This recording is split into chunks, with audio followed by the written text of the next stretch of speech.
बात ध्यान से सुन ला ठकुराइन। तहरा तो एगो नवजात लड़की के बलि देवे के पड़ी। प्रताप बाबू, हम मां न बन सकब, ई हमार अभाग बा। आप ठाकुर खानदान में फिर से एक बेटी के जन्म के कारण शोक मना रहिले बानी, तो हम ई बात बता देत बानी कि डॉक्टर कहले रहले कि हमार पेट में आपके बेटा रहे, जेकरा आप ही धरती पर आवे न देली।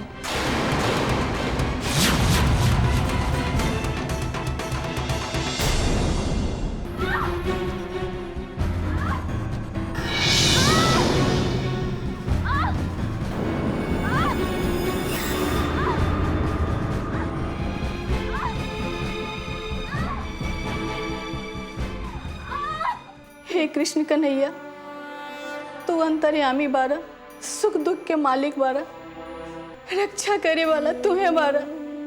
हे भगवान, हमार पोता के रक्षा करा, तुहार अंश बा। हे भगवान, हमसे कोई गलती हो गई तो हमरा माफ कर दे भगवान। हमरा पोता के जिंदगी दा, हमरा पोता के सजा मत दा, उस सजा हमरा के दे दा। हे भगवान, आनर लांगर जौन पोता देबा हम ओकरा मुकुट पहना करके रखब। हम तो आभारी राम भगवान, हमरा और सामने झोली फैला के भीख मांगतानी, और ये झोली में हमरा पोता के जिंदगी दे दी भगवान। हमरा ये झोली में पोता के जिंदगी दे दी भगवान, दे दी। अपन भक्तन की आवाज सुन ली भगवान।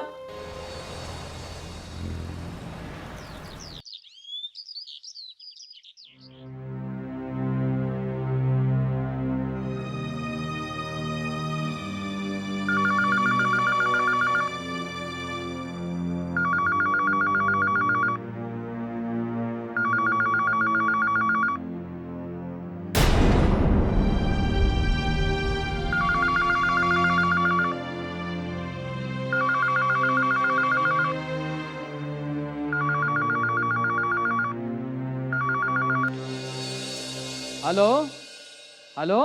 अरे के बोला था? प्रणाम प्रणाम मालिक। प्रणाम प्रणाम। तू काहे ना फोन उठावत रहला हो? हम यहाँ अकेले हैं। सब लोग कहाँ बा? कुछ लोग अस्पताल गए बाड़े। अस्पताल? और छोटकी मालकिन के चक्कर आगल रहल। मालिक, आप लोग कब आ रहल बानी? हम अभी 7-8 दिन में आए। हमार काम नहीं खे भाई। आप प्रताप आई है तो उनका के कह दिया कि हमरा के फोन कर ले। जी मालिक। हाँ।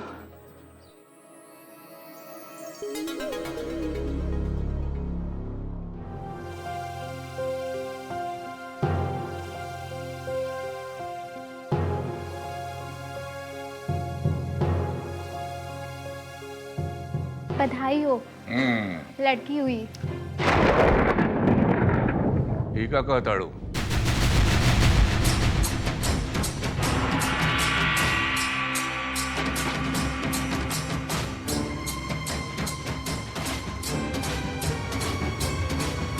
क्या बोला था पुण्यलाल? जी मुझे मालिक। अरे माँ के बोल दे। फिर क्या कहेगा? फिर क्या कहेगा? फिर क्या कहेगा? हाँ?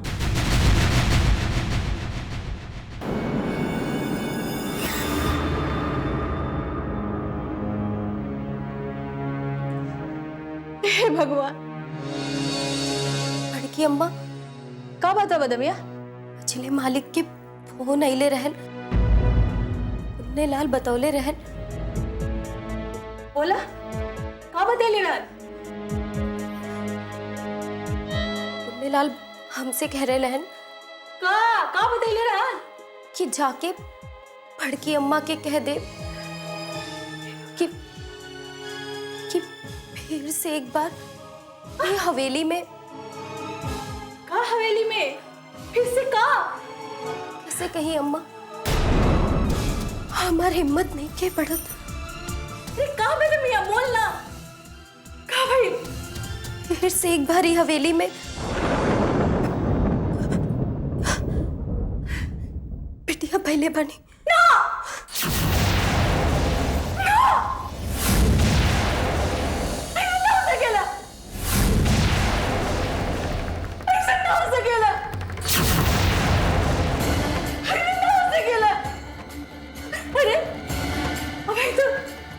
के दिनों ने क्या पूरा भइल रहे? लक्ष्मी बेटी, बेटी, ना ना भगवान, ऐसा ना हो सकेला। अरे तो तांत्रिक बाबा कहले ना, अरे हमरे पोता हुई, पोती कैसे हुई? ना ना तुम्हें सुनने में गलती हो गई लोई, जो सुनने में गलती हो गई लोई। अरे हमरे पोता हुई, पोती नहीं की। अरे तू झूठ बोले तारू, चल भाग यहाँ से। अरे तू गलती सुन ला, बेटी ना हमरा पोता हुई। भगवान भगवान, हमरा पोता तोरा से मांग ले रही। भगवान नहीं बढ़ के अम्मा, नहीं बढ़ के। भाग यहाँ से, चल चल। हमरा पोता हुई, पोता बैल बा। भगवान हमरा पोता बैल बा ना, तू सुनत बारा ना, हमरा पोती नहीं के ना, पोता बैल होई ना। अरे हम तो पोते मांग ले रही, जरूर हमरा पोता बैल होई। भगवान बोला ना, हमरा पोता बैल होई। भगवान पोता बैल होई, पोता होइले, पोता चाहिए। भगवान पोता चाहिए।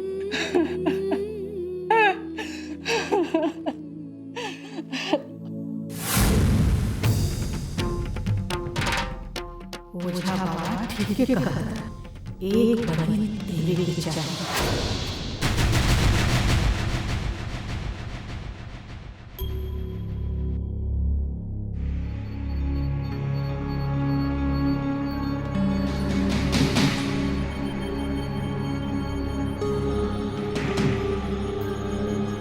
ठाकुराइन, हमार बात ध्यान से सुना। ये हवेली के चारों तरफ मुआयना करके हम देखनी है, एगो चीज हमारा नजर आइल है। ये हवेली में कोनो लड़की के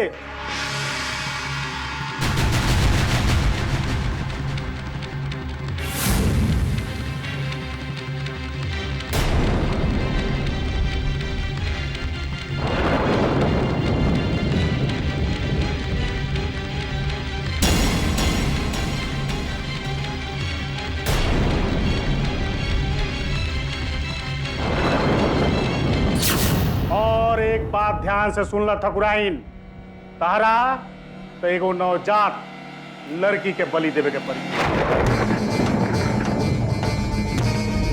लड़की के बलि देवे के पड़ी।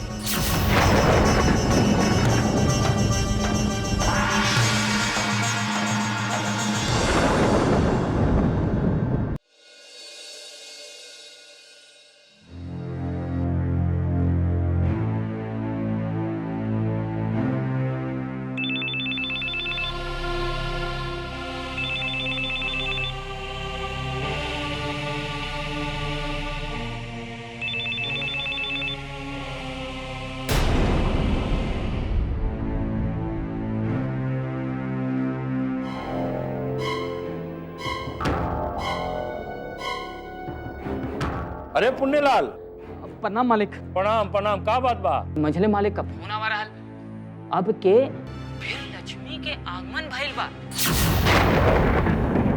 का लक्ष्मी भइल बिया?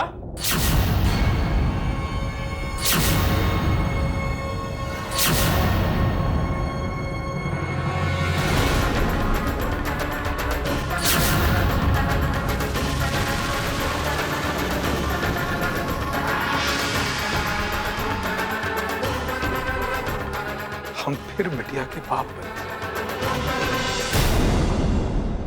प्रीमेच्योर डिलीवरी, ऊपर से बिटिया।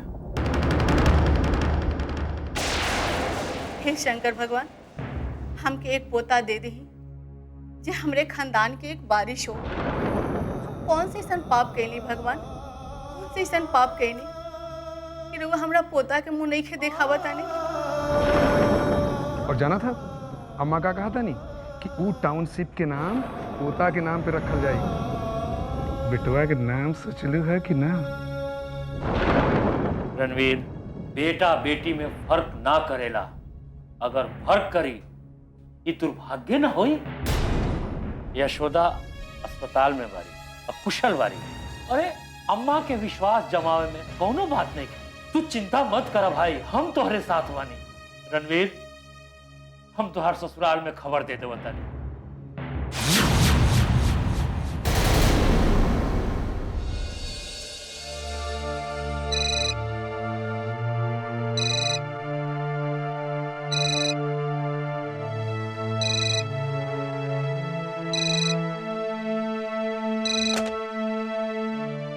हेलो बाबूजी प्रणाम।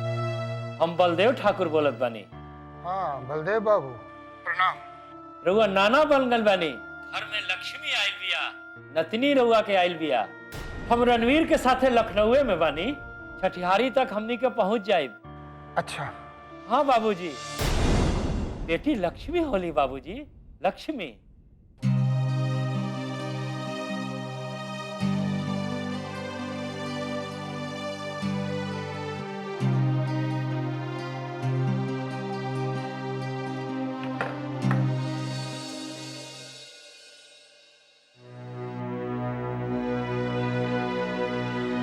ठाकुर प्रताप सिंह गईल रहला रोजा बक्सवावे। नमाज गला पड़ गईल। यही से विश्वास होला भगवान बा। आप हमरा माँ ना बनने देहली। आपका उम्मीद रहे यशोदा का बेटा होखी और ई उम्मीद पर आप हमार कोख उजाड़ देहली। पहले आप जब भी हमार पेट साफ करैनी हम कुछ ना कहनी, पर ई बार आखिरी आशा रही हमार माई बनने के। डॉक्टर कहले रहे तोहरा और मौका ना मिली जमुना। यही कारण हम आपसे आंखों से गंगा जमुना बहा के दया के भीख मांगती रहली। आखिर आप हमार प्रार्थना ना सुन लें। ई ना सोचब हम कोनो श्राप देता नहीं। हम ई बात सपने में भी ना सोच सकीला, पर कई बार समय न्याय कर देला। प्रताप बाबू, हम माँ ना बन सकब। ई हमार अभाग बा। आप ठाकुर खानदान में फिर से एक बेटी के जन्म के कारण शोक मना रहिले बानी, तो हम ई बात बता देत बानी कि डॉक्टर कहले रहले कि हमार पेट में आपके बेटा रहे, जेकरा आप ही धरती पर आवे न देली।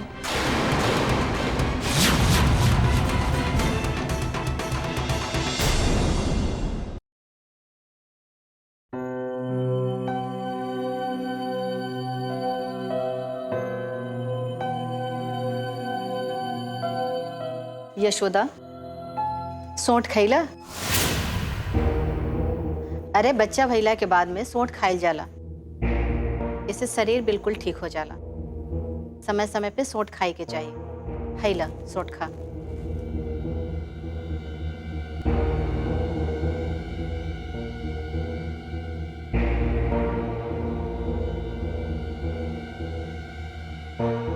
काहे?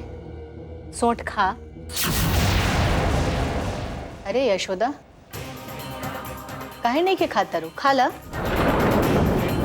खा ले बम्मा। यशोदा, तू एगो बात बतावा, तोरा दोगो बेटी पैदा करे से मन नहीं के भरल रहेगा?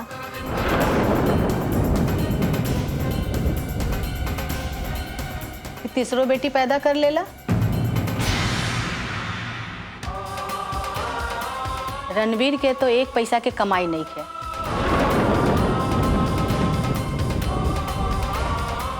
तीन तीन गो बेटी के कहाँ से बियाह करी? तोरा न सोचे के चाहत रहे, लेकिन तू काहे खातिर सोचबो?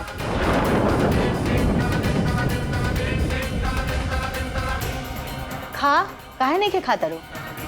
हाँ हाँ खा ला। चौथो बेटी पैदा करे के बाद न तोरा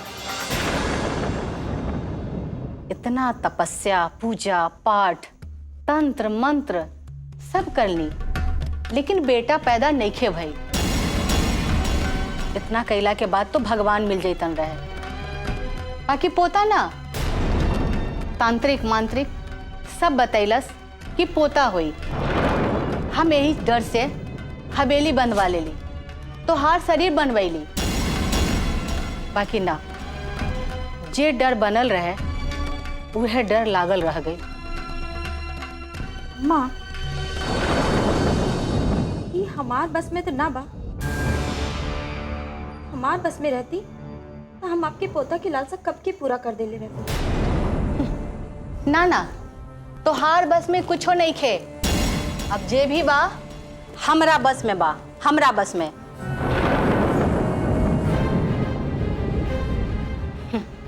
अम्मा पूरा ना मानी तो एक बात कहे।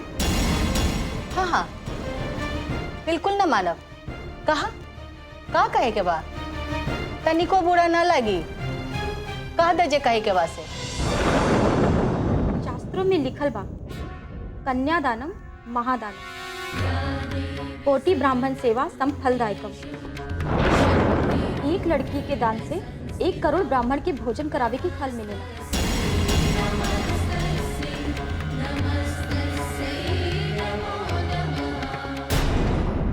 सारी दुनिया के हम जिम्मा ले लेवानी, हमरा बस अब अपना खानदान के खातिर सोचे के बा। 4 गो बेटी दान करे के खातिर कम बाका कि दुनिया के दान हम करत चलम। अब हमका अपना वंश के बारे में सोचे के बा।